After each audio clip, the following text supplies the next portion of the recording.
Yan ang ikakat natin. Yung ganito na tofu, ikakat natin. Tapos ilagay sa sa harina. Tapos ilagay dito.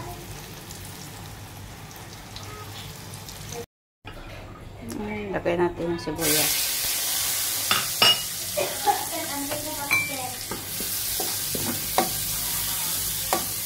Igisa natin.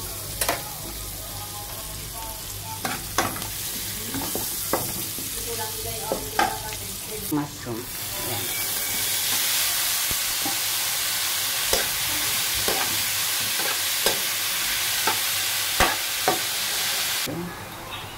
Tapos kunting ajinomoto yan. Tapos kunting paminta guys yan.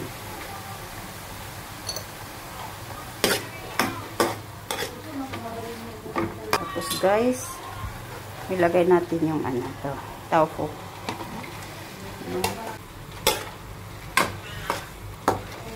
Guys. Tapos lagyan natin ng konting tubig yan. Yan guys. Natin yung itlog na binati. Yan. Yan. Hayaan lang natin guys. Hayaan lang natin na kumulo guys.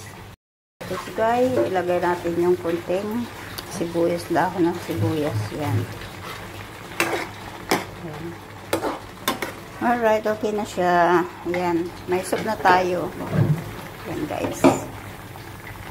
May soup na tayo. Soup?